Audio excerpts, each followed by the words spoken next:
Well, think about how fast the president has moved in 100 days. And when you That's the part the media leaves out. That's why she tried to cover it up. Tariffs don't hurt small businesses when you create policy smart. And Trump knows how to make deals, not excuses. Let me get this straight. Trump brings down inflation, creates more jobs, and brings back the American industry, and somehow he's a problem? CNN may have actually aired a Trump commercial. Let's break it down. As we reported last week, the national wholesale price for a dozen of large white eggs has gone down. Last Friday, it was about $3.13, according to the Department of Agriculture, which is down from the $6.55 the week that President Trump took office. That's a decline of about 52%, not 87% or even 93 or 94, as we've heard from him. On day 100 of the president's second term and into his second presidency, he is declaring a success and also touting the tariffs that he's put in place, even as they've roiled the financial markets and created deep concern for many voters. My lead source tonight is the Republican Senator Mark Wayne Mullen of Oklahoma, and it's great to have you here. Obviously, you're a huge ally of the president's. And now that he's 100 days in, and the economy seems to be a major focus for a lot of voters as they're looking at this. In that interview tonight, he talked about the 145% tariffs in place on China. He said he thinks China will actually end up eating most of that.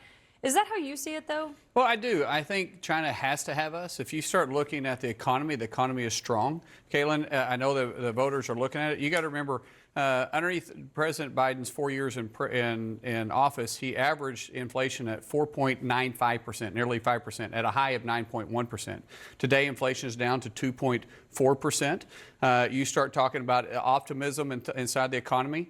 We have 229,000 jobs created. 459,000 jobs went from part-time to full-time. We have private investment of $2 trillion that have been pledged to invest in the United States in the first 100 days of the presidency. We have foreign investments of $3 trillion. That's $5 trillion invested in our economy just in the first 100 days. Investors are watching and they're putting money where their faith is. You can't fake and bias spin that any way you want, Caitlin. Let's keep going. People like to see what is going on right now. You have gas prices down 22%. And when you start talking to American people, they are excited about where our country is headed. But if the numbers are as good as the president says they are, I mean, he's wildly exaggerating how much eggs are down. They're not down 87%. If they were, people would be paying 50 cents for a dozen of eggs, which obviously you know that they're the not. fact is they're down. And as I said, at the height. Right, but why not just say exactly how much they're down? Well, at the height, it was 9.1%. So it depends on what metric you're using. At 9.1%, they're down to 2.4% now. Inflation, that is a significant drop. That's not 50%. You're getting down to actual real numbers at that point. So it depends on which point you're talking about. We can discuss wherever we want to on the eggs of what source you want to say or at what time frame he may be referring to. The fact is, prices are down, and we see them continuously dropping. But they're not down as much as he's saying that they're down for eggs. So I'm saying if my so argument, let's use the math. What's 9.1% down to 2.4%? What's the percentages of that? I'm saying if the numbers are as good as you think they are, and as you're arguing, and that's number from the Agriculture Department, why not just say they're down 52% or 53% instead of 87%? It's interesting to me that we're focused on the price of eggs when we know it's down. What I don't remember hearing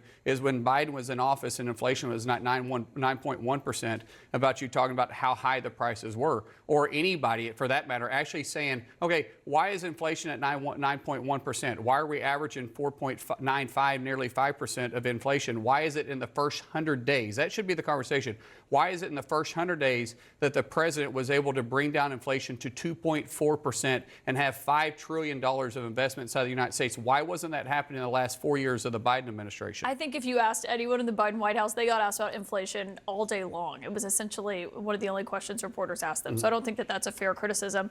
But on the numbers, when you're looking at that, you know, this isn't some criticism from the media. It's the polling that voters are not happy with where the economy's going. They don't feel good about the president's policies, and they think they're making the economy worse. Why do you think that is? Well, I would go, what demographic are they polling? Who are they talking to? Because when I'm talking to people in Oklahoma, or I'm talking to people in Texas, or I'm talking to people in Alabama, or wherever I'm traveling to, which granted I'm traveling to red states, they're very optimistic about where we're headed to. They're excited about what's happening inside the country. And I think investors are that way too. As I go back to it, in the first 100 days, we've had $5 trillion pledged to invest inside the United States. Why weren't they doing that underneath the Biden administration? Yeah, I mean, I looked at the CNN polling. It was, I think, the sample that they surveyed was more Republicans than it was Democrats, and then a lot of independents in there as well. I mean, it was a pretty broad swath. And it's also not just the CNN poll. It's the ABC Washington Post poll. There's a Fox News poll that's out where his numbers are down. And so I guess the question is, when you look at that, is there any sense when you look at those numbers that the White House needs to change course? Caitlin, numbers don't lie. Polling, you can skew however you want to. When I restate these numbers again, inflation is down to 2.4%. We're an average of 4.95%, 5% underneath the Biden administration. Yeah, inflation is down. 9.1%. I don't mean to sound like a broken record, but when you have $5 trillion pledged of investment in the first 100 days, I believe the investors, I believe the job creators, those that create the jobs, that hire the individuals, I think it speaks for themselves. When you have 459,000 jobs that were part-time just 100 days ago, today they're full-time, I believe the economy is moving in the right direction. And so we should be talking about what has happened in the first 100 days.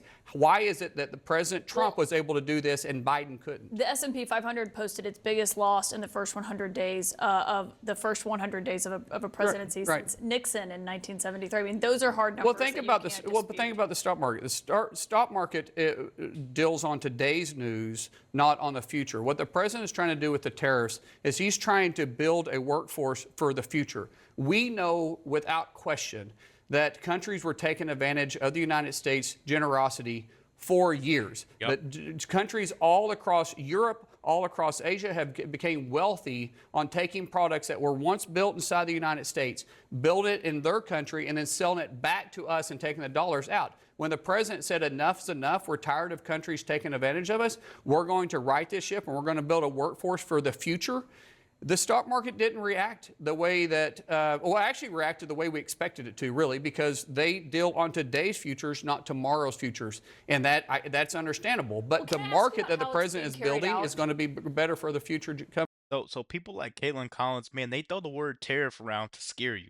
Trump is just leveling the playing field because China's been eating our lunch for decades. And now we're handing them the check. Like, here, pay for this. It's time to start paying up. You don't just eat for free in a restaurant and just keep getting away with it. That's what Trump is doing. He's leveling the playing field. Let's keep going, guys, because he completely ends her. I mean, the future generation. Yeah, and the president is making the argument tonight that he ran on tariffs. This is what he's now putting in place. Maybe Wall Street didn't believe him. But on this today, amid this report that Amazon was going to start showing how prices were impacted by his tariffs, you would see what you would pay without the tariffs and you'd see what you pay with them. Amazon quickly denied that they're actually going to do that. But the White House lashed out and called it a hostile and political act. Why would a company being transparent about why prices are going up be hostile? I actually had a meeting with the CEO of distribution and small stores and retails for Amazon before we came on air tonight. And he said that was based on a story that was based on a very small aspect of Amazon.